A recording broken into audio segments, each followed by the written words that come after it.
Hey friend, please subscribe. 1 second for you. Big deal for me. I still remember the sound of the guardrail. Not the crash, not even the spin, just the shriek of metal as it bent like paper. I was 32. My name's Cooper Brown. I'm 40 now. But that sound, it never left. Susan was driving. Snow had started falling again, thin and sharp like ash. We were fighting about her next sales trip, whether I could handle the Claremont shoot solo. Dumb stuff. Not worth yelling about. But that's what we were doing. We never saw the black ice. 1 second the tires hummed, the next we were airborne. No brakes, no warning. Just a spin and a slam, and my face full of roof liner instead of windshield. Something in my back snapped like a tree limb under snow. I remember trying to say her name and nothing coming out. 2 boys at home. Paul was 13, Bram 11. I kept thinking how I was supposed to be the steady one, the dependable guy. That was the last time I'd ever walk out the front door on my own 2 legs. Quick note before we jump in.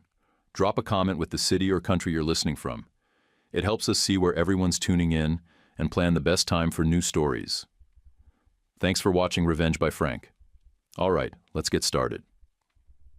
The surgeon talked for too long. Said things like T12 burst fracture, neural compromise, and motor function unlikely to return.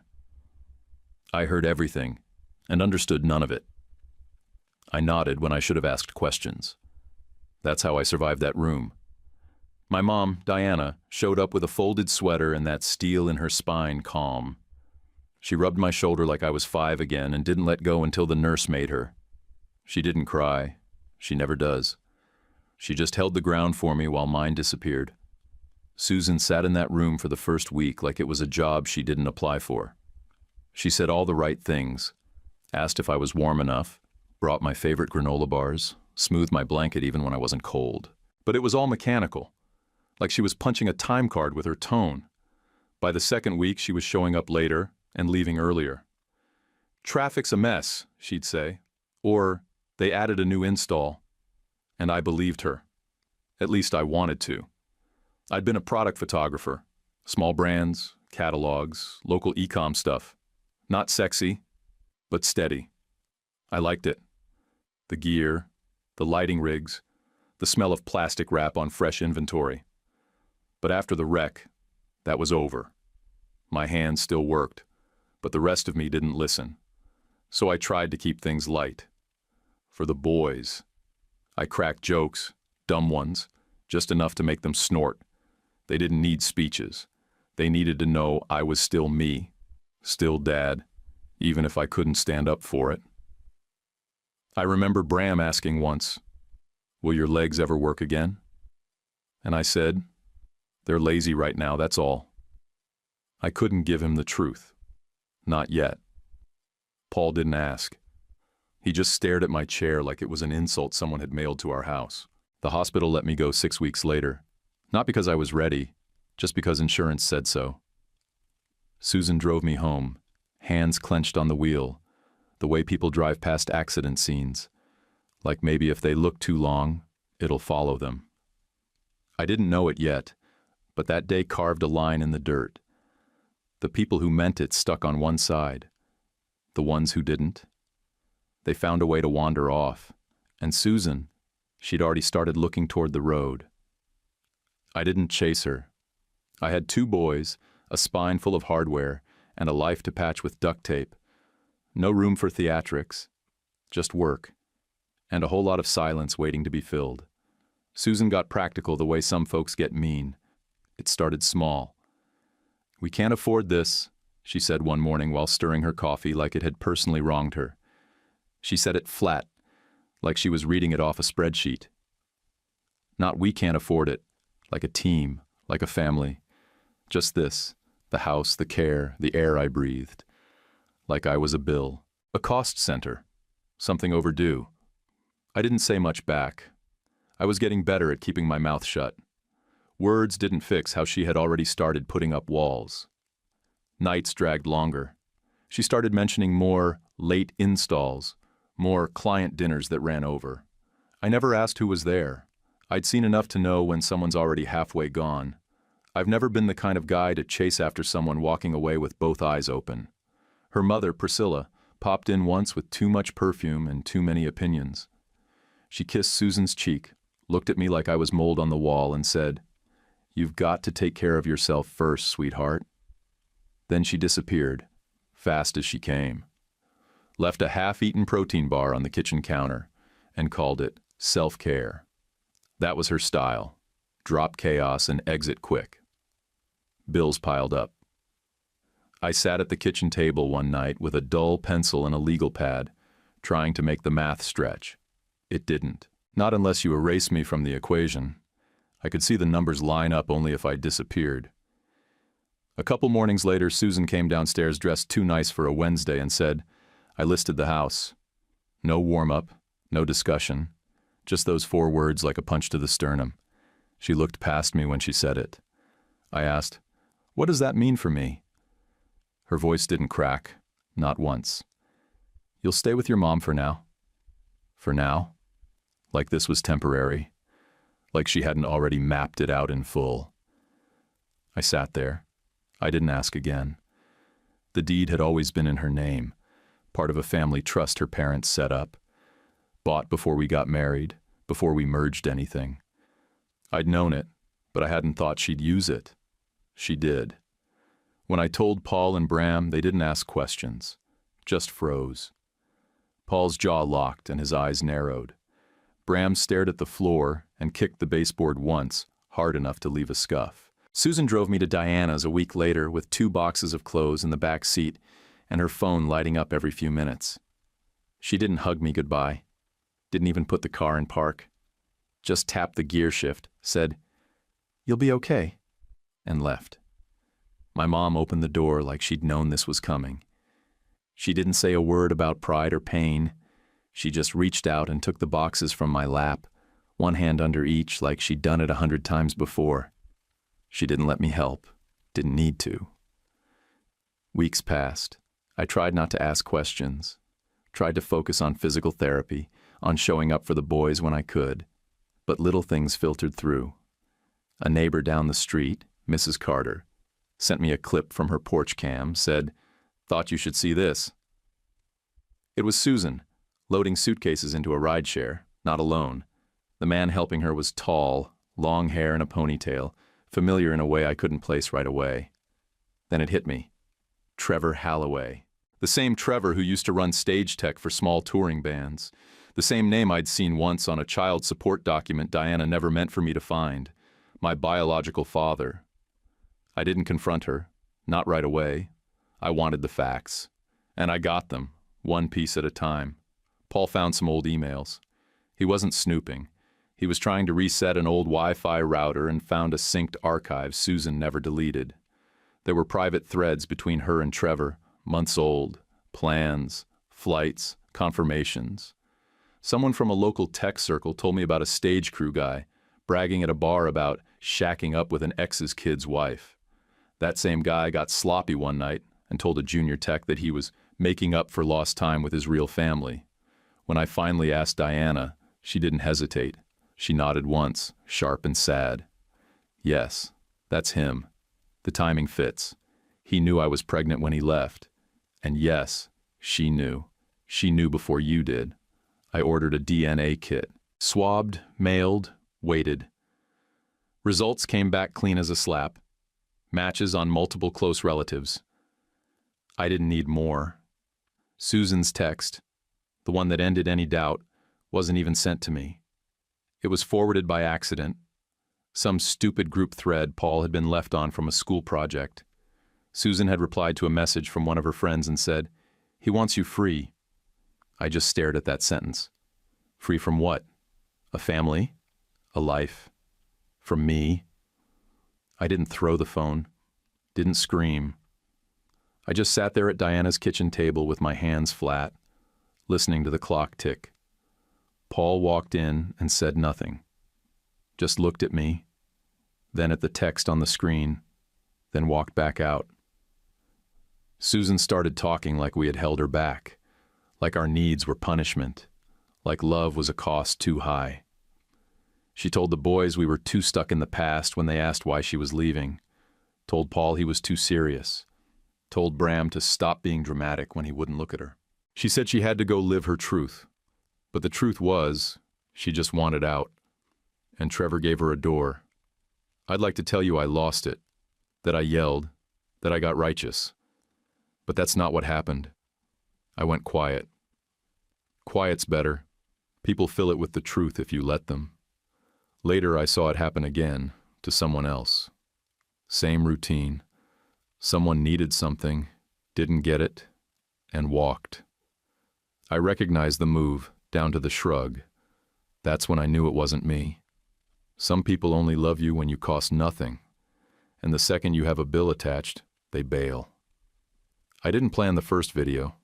It wasn't some comeback story or content strategy.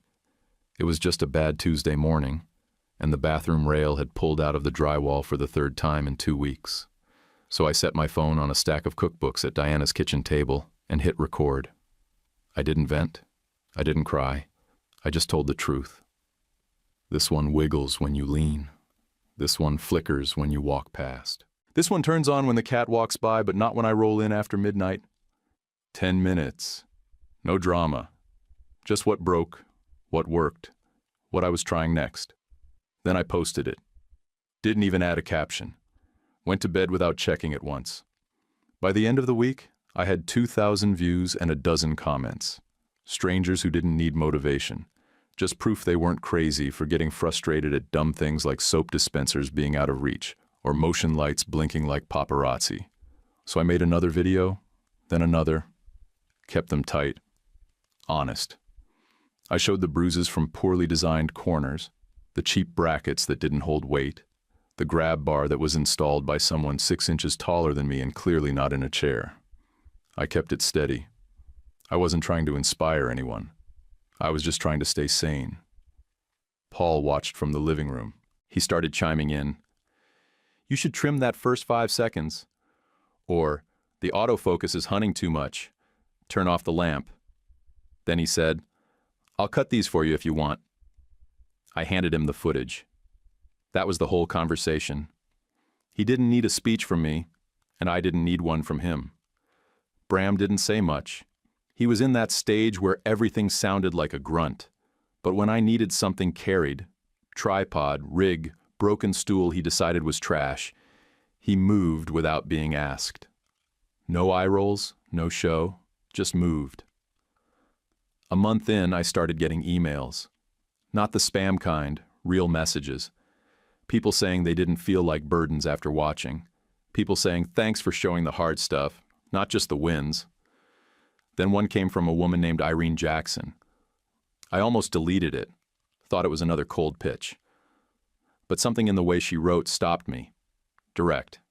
No fluff. She said she was a biomedical engineer working on a thing called Kinetic Nest, smart prosthetics built for people who don't fit the brochure version of recovery. She ended the message with, if you're willing to test, I'm willing to build. I want it to work for people like you. And my sister. We met at a diner off Old 47. Plastic menus, cheap pie, and a waitress who knew every regular by name. Irene wasn't flashy. No sales deck, no buzzwords. Just a folder and a sketch. She said, you don't have to say yes now. I said, I'm in, before the coffee even showed up. I didn't need a title. I didn't know what co-founder meant anyway. I just wanted to stand straighter again. And if someone else got that chance because of it, even better. We started with napkins, literally. We mapped out features between bites of hash browns. A battery you could swap out without undoing the thigh cuff. A walk assist that didn't force some Olympic gait but learned your actual limp. We wrote down everything that pissed us off and tried to reverse engineer it. I started posting again, but less about pain, more about process. Not just what sucked, but how we were fixing it. I showed the first plastic test shell, the rough wiring, the ankle joint that creaked like a busted gate hinge. People watched. Not millions. But enough. And they came back. That's when Lyle Pruitt called. I didn't know the name. Paul did. Said he was some kind of veteran investor who backed startups that didn't stink of desperation or ego. Lyle's message was short. I like that you're not whining or selling a sob story. Send me a prototype and a budget. I stared at the screen for a while, then walked into the kitchen where Diana was reorganizing the spice rack like it was an Olympic event. I said, a guy wants a prototype. Might send money. She didn't even turn around. Just said, good. Keep your receipts. That's the thing about my mom. She never acts shocked even when she is. She treats your wins like she expected them all along. Not because she's cold, because she knows how people rise when they're not begging for applause. The next few weeks were long nights. Irene and I would meet in whatever borrowed space we could find. Sometimes her garage, sometimes the back room at a hardware store her cousin ran. We printed parts, fried a circuit or two, and tried to stay one step ahead of the next design flaw. Paul kept the videos coming. Bram mocked up a few logos on his tablet, said, "These suck," and scrapped them all. He wasn't looking for praise.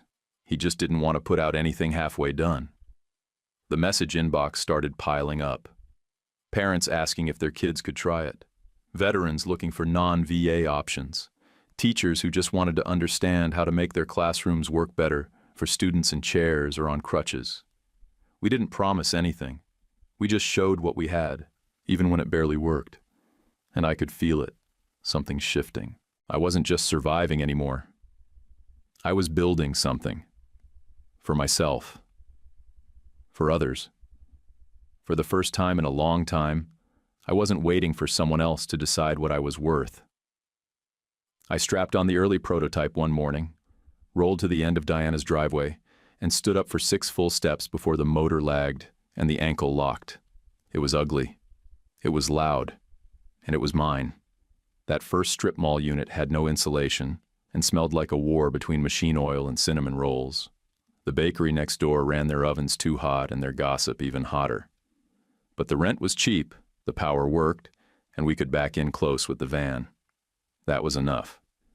We rigged work tables out of salvaged shelves, set up 2 printers in the corner, and wheeled in a used soldering station that sparked if you breathed on it too hard. The first time the prototype ankle locked mid-step, I went down right in front of a scout troop doing a tour.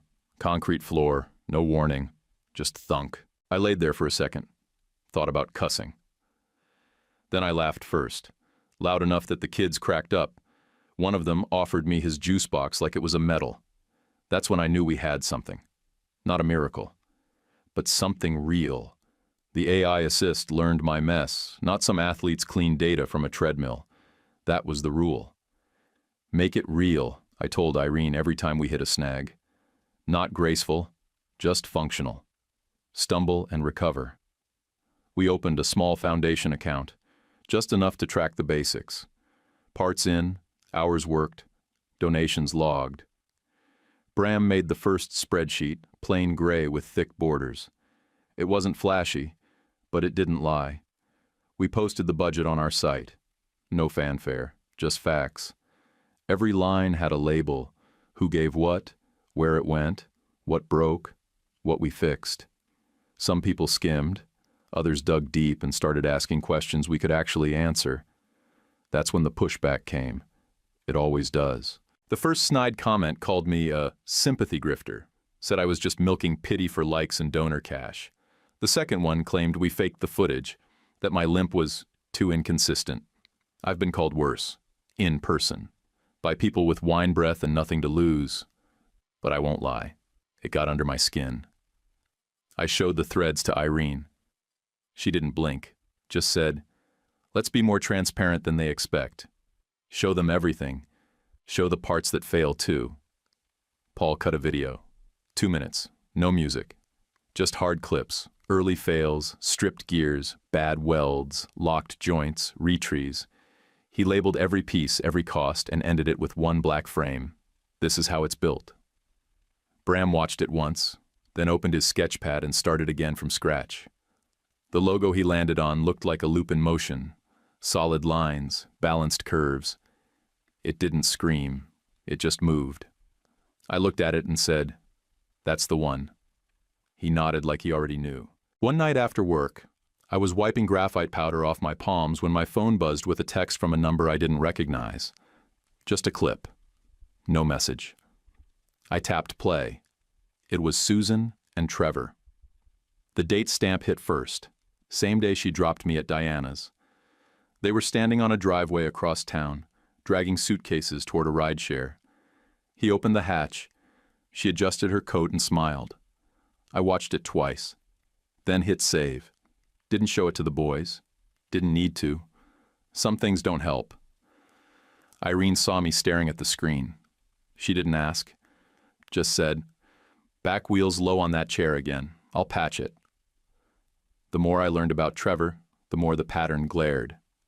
He always led with charm, called everyone buddy or sweetheart. Then came the soft pitch. The good ideas, the second chances, the "don't worry, I got this" smile. Then the exit, fast, clean, before the fallout started. I didn't grow up with him, and that was probably a gift. But I won't lie, it burned. Watching him walk into my life not because he missed me, but because I'd become a headline. The second I had a spotlight, here he came. Predictable to the second. Same move I saw the day Susan listed the house. Not a breakup, a rerouting. She didn't cry. She redirected. Like this whole family had been a detour she was finally done taking. But back in that shop, under the flickering fluorescent lights, we just kept going.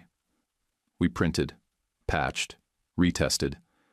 I walked 20 feet, then 30, then stumbled, sat, rewired, and tried again. Irene logged every joint pressure, every battery shift, every sensor that lagged. Lyle emailed and said, "Send me your last 3 parts orders." No greeting, no signature, just that. I sent the receipts. 2 hours later, he wired enough to cover 3 months of rent and replacement parts. I told Diana. She didn't smile. Just passed me a folded index card with the bank's direct deposit info and said, "Put it here. Don't spend stupid." That was the first yes we didn't have to chase. Paul added closed captions to every new video. Bram mocked up design variations for people with different stride habits. Irene built a feedback form that actually fed data into a test algorithm. It wasn't clean yet, but it moved. We stopped talking about what we hoped to do and started saying what we already did. And I kept that clip of Susan and Trevor. Not for revenge, not for proof. Just to remind myself who didn't stay when the lights went out. 2 years after we opened the Kinetic Nest shop, right when the ankle finally stopped acting like a drunk hinge, a radiologist leaned toward the screen and pointed at a shadow without blinking. No dramatic pause, no soft voice, just a finger on glass. Dr. Orson Klein didn't waste time. He had that clean, clipped way of talking that told you he respected facts more than feelings. He said, "Stage 1, clear margins, nodes are negative, straightforward plan." Then he looked at me and added, "I don't promise outcomes, but this is about as early as it gets." I nodded like I always did. Same move I'd learned years ago. Take it in. Don't beg the universe for guarantees it doesn't give. Irene was there. She didn't interrupt. Didn't grab my hand or ask questions to fill the silence. She waited until we were outside, then set her hand on my shoulder like she was steadying a shelf she trusted. "We move forward," she said. "One thing at a time." That was it. No speeches, no what-ifs. The surgery came quick. Early morning, cold room, a nurse with tired eyes and a warm blanket. I remember the ceiling light sliding past and thinking, I've been through worse rooms than this. Recovery hurt, but it was honest pain. Clean edges, no guessing. A short course of therapy followed, and I treated it like work. Show up, do the reps, don't romanticize it. The church part surprised me. There was a small Baptist church down the street from the shop, brick building, white steeple, always smelled faintly of coffee and floor cleaner. I didn't make a show of it. I sat in the back pew, same spot every time, listened more than I spoke. I don't sell miracles. I don't trust them much either. But I know what I felt sitting there while a choir sang off-key hymns with everything they had. It felt like being carried without being asked where you were going. Diana came once. She didn't bow her head or sing. She just sat straight and still, hands folded, like she was guarding the place. Klein called with results a few weeks later. He didn't sugarcoat it. Remission, he said. Fast. Sometimes it happens like that. Then he moved right on to follow-ups and schedules like he wasn't holding a word people usually cry over. I thanked him. Hung up. Sat there for a minute. Then I went back to work. I posted once about it. One video, plain language, no music, no hashtags. No, I said what happened, what the plan was, and that I was fine. Then I shut up and didn't bring it up again. The shop didn't pause. It couldn't. A week later, Lyle wired a seed check. Bigger than anything we'd seen yet. He sent a text with it. You do what you said you'd do. I read it twice. Didn't reply with emojis or gratitude paragraphs. Just wrote back, we'll keep building. That same week, I started walking laps in the parking lot with the newest test ankle. The left side still lagged when I got tired. Irene tweaked the assist curve on her laptop, crouched on the asphalt like it was her living room floor. On a cool Saturday morning, I showed up at a local 5K. No banner. No announcement. Just a bib pinned crooked and a lot of nerves I didn't admit to anyone. Paul came with a camera but kept it down. Bram hovered near the fence like he was guarding a secret. I didn't run, I walked, slow, steady. The AI assist adjusted on the fly, nudging my lazy left swing back into line. People clapped when I crossed the finish. Not because I was special, because they'd watched me move the whole way. I heard a boy ask his dad, "Does that count?" The dad said, "Yes." That was enough. Word traveled. It always does. Irene set up a wait list the next week. We capped it fast and kept the foundation open for people we couldn't charge. No speeches about generosity, just quiet math and fair rules. The messages came in waves. Veterans, parents, folks who'd been told to wait years for options that never came. We didn't promise speed. We promised honesty. That night I slept with the thigh cuff by the bed, not attached, just there, clean and quiet, like a trophy you don't put on a shelf because you're afraid it might disappear. It's just parts, metal, plastic, wiring. Still felt like a trophy. Irene texted me from the next room. She'd stayed over after a late test session and wrote, "Tomorrow we adjust the knee response. I think it can do better." I smiled at the phone. I didn't reply. Just turned it face down and shut my eyes. Outside, the parking lot lights flickered once, then steadied. Same as the ankle had learned to do. Miss a beat, then recover. I didn't dream about Susan, or Trevor, or any of that. I dreamed about stairs, not running them. Just taking them one at a time, hands free, weight centered, no one watching. And when I woke up, sore but steady, I reached down, picked up the thigh cuff, and set it where I could see it. Then I swung my legs over the side of the bed and stood up. I was out back, rinsing dust off a new thigh cuff casing when Paul stepped outside, phone in his hand, lips pressed into a flat line. He didn't say anything right away. Just stood there, the way you do when you're still deciding whether something's worth repeating. I shut off the hose, wiped my hands on my jeans, and nodded once. "What happened?" He looked down at the phone, then back at me. Susan called the house line. The old landline barely rang. Diana mostly used it for library hours and the occasional holiday charity drive. The fact that Susan even remembered the number told me someone had sent her the same garbage we were seeing online. Paul told me he'd picked up on the second ring. He already knew about the RIP comment. Someone had slapped it under a year-old video of me adjusting a stair rail attachment with Irene in the background. No context, no correction. By noon it had 4,000 likes and was reposted by a local community page with a blurred photo of me and the caption, "A loss for the accessibility community. R.I.P. Cooper B." He said Susan's voice sounded tight. Unsure. "Is he?" she asked. Paul paused, then answered, "He's no longer available." She went quiet. He said he could hear her breathing, fast and shallow, like someone realizing they forgot something important and too late to fix it. Then she said, "You mean dead?" Paul didn't blink. He told me. I said, "For you, he's been gone 8 years." Then he added, "You're already late," and hung up.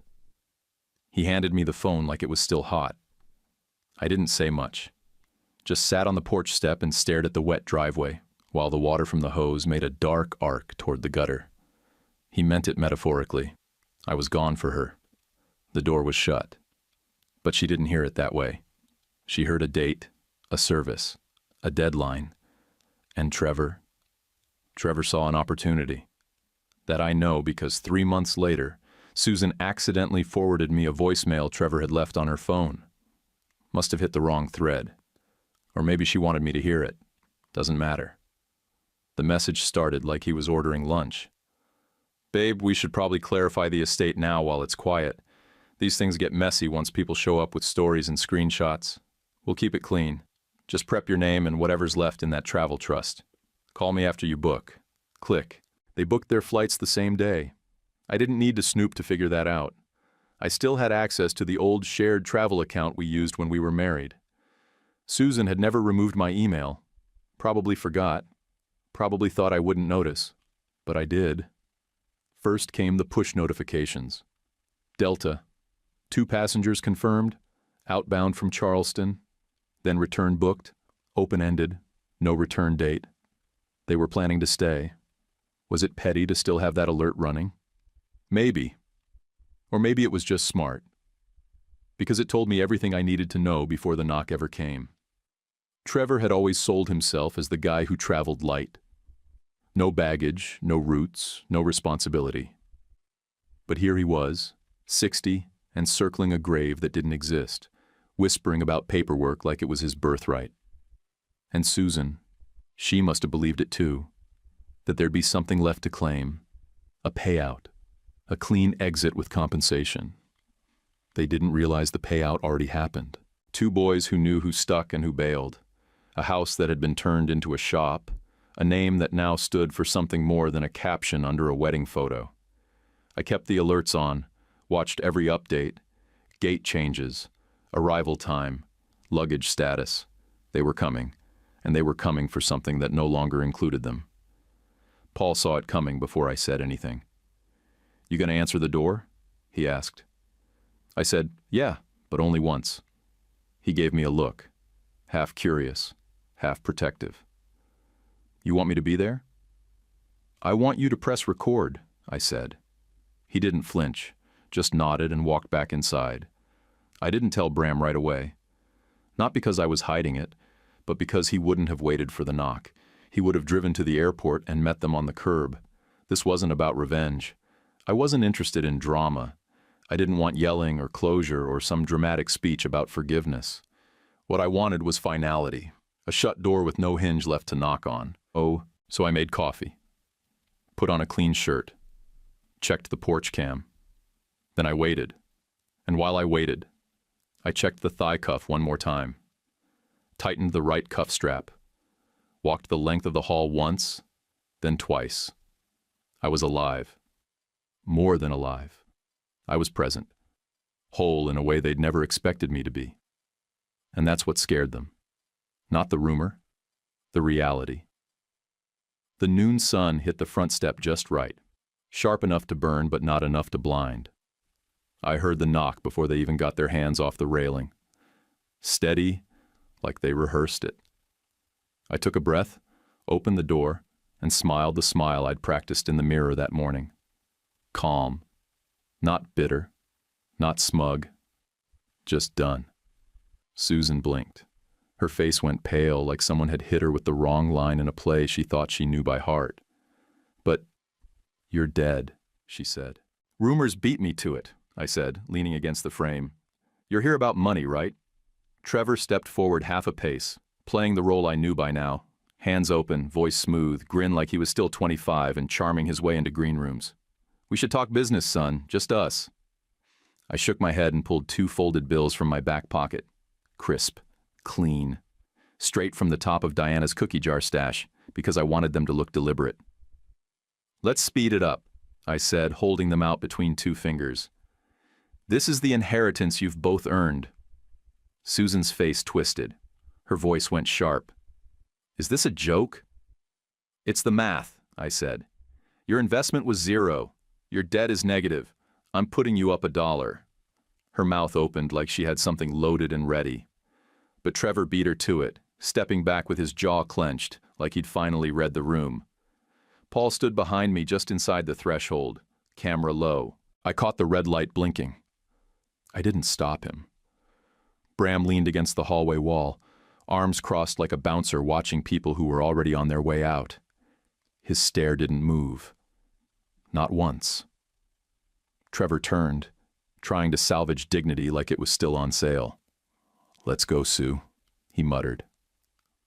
The shine in his voice had finally dulled.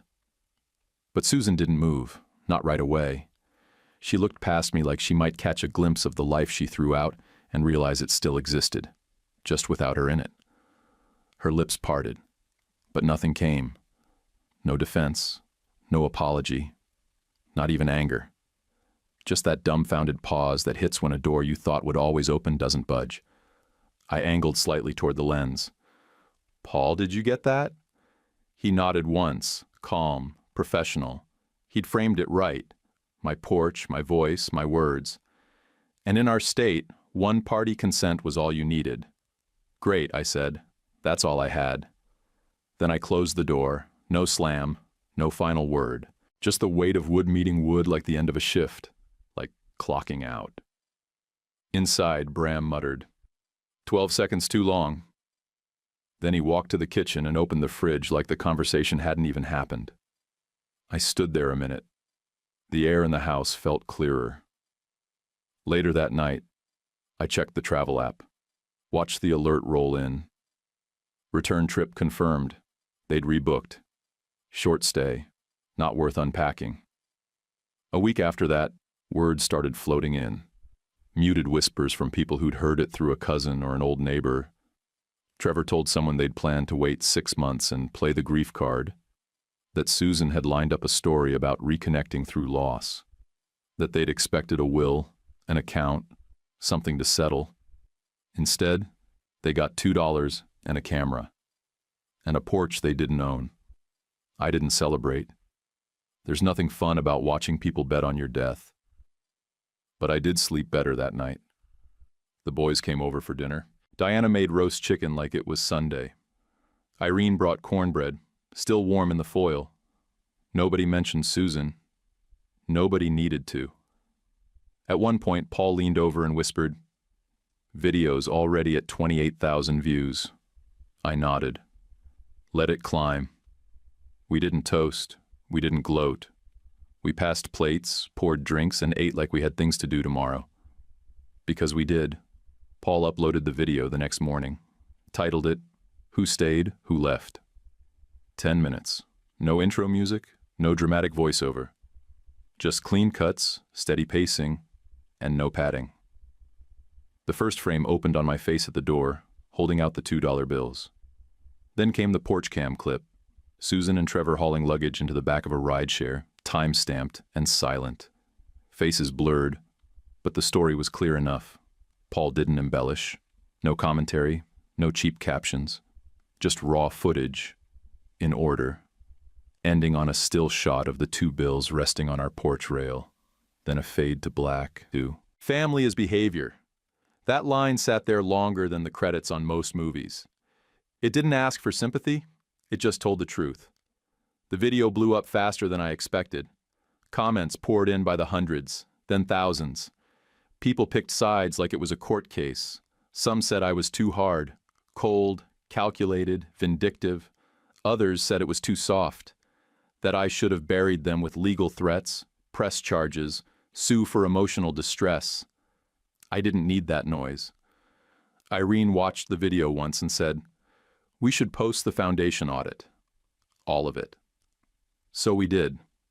Every grant, every donor name with permission, every vendor invoice, part number, manufacturing run, shipping cost, and software license. Paul made a separate page on the site. Bram built the design. Plain, clear, impossible to misread. Lyle added his name at the bottom in bold, not a shell company. His actual name. Some of the loudest critics went real quiet after that. A few deleted their comments outright. One even messaged Paul and apologized for calling us professional sob merchants. I didn't reply, but I did screenshot it. 2 local stations reached out.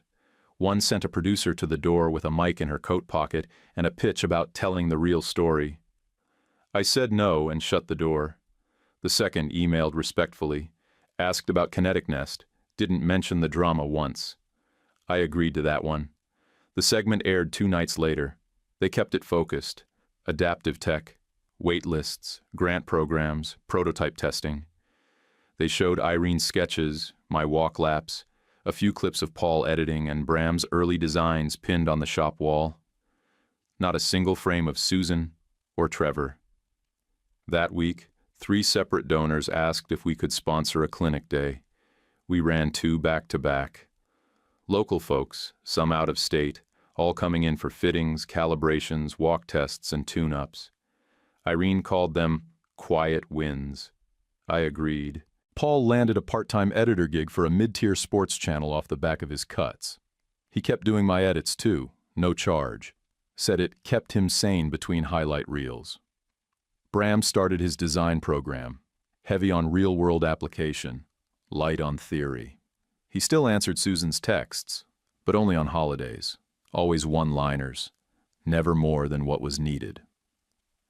Christmas, still breathing. Easter, not your son's problem anymore. 4th of July, fireworks aren't enough. Trevor tried to ride the wave, posted a short video on a side channel he uses for backstage crew stories. Title, We Wish Him Well. A mix of old concert footage and some vague nonsense about family being complicated. Comments shredded it.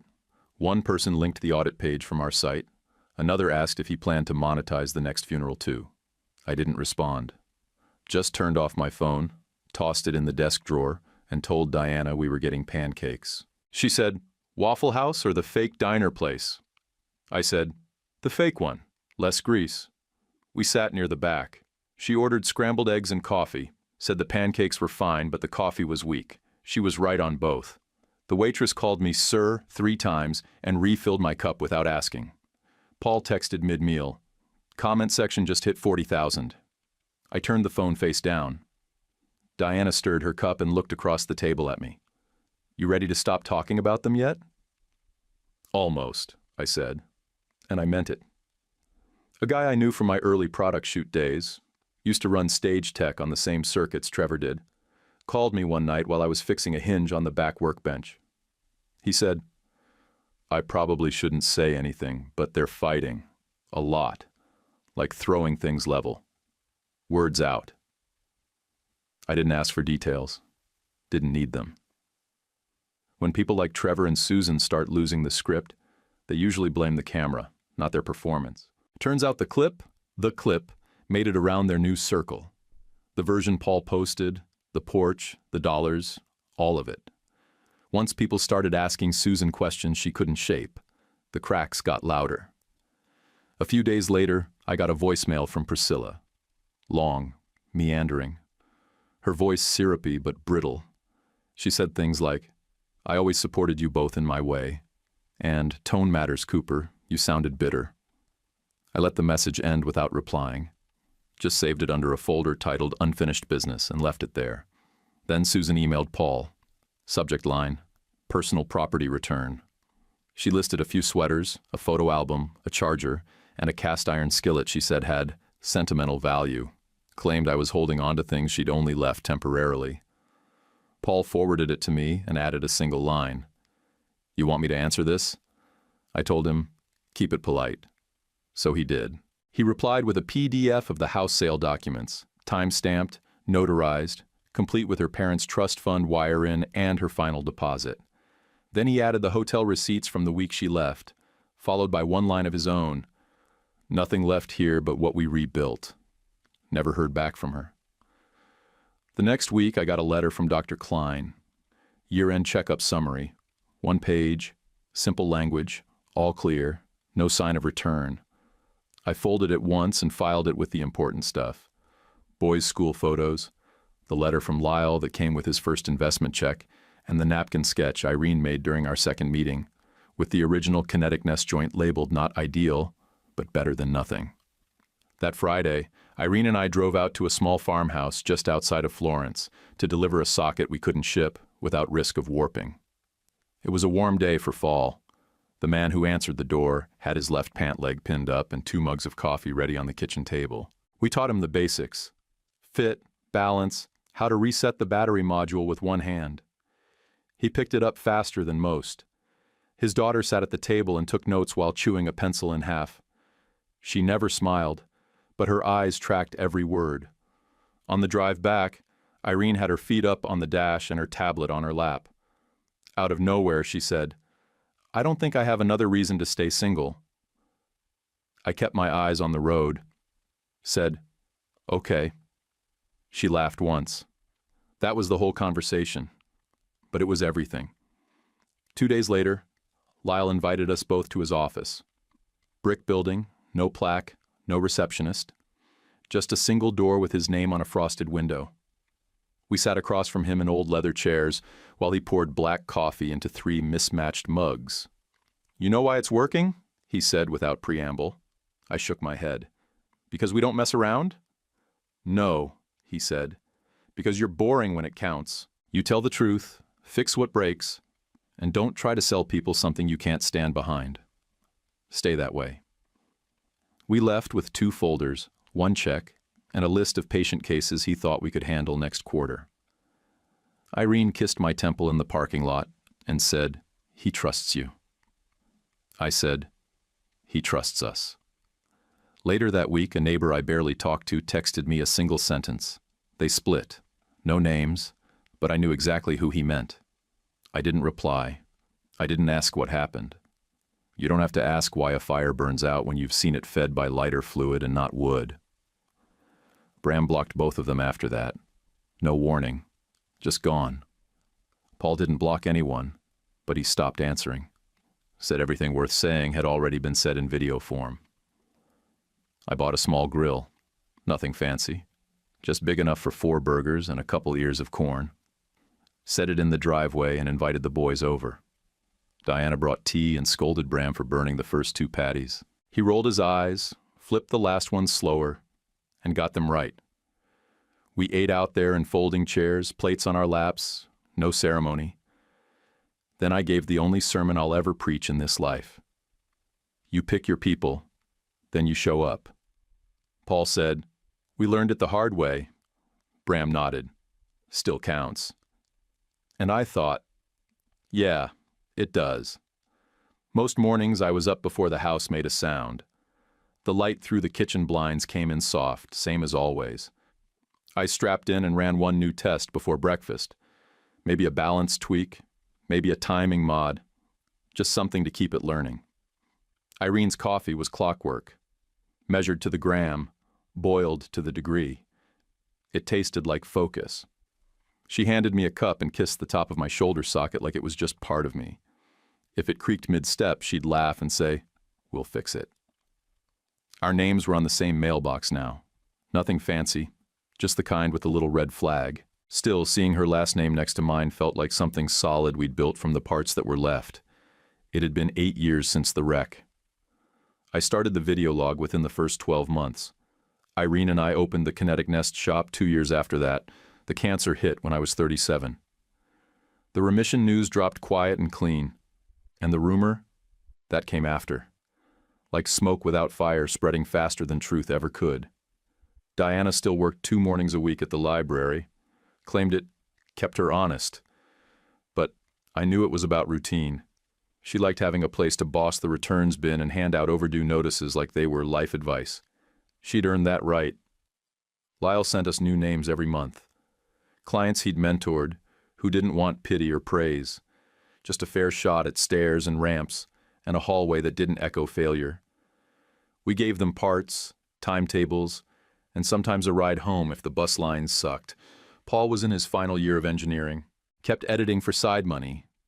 He said lectures were fine, but he learned more fixing other people's cuts.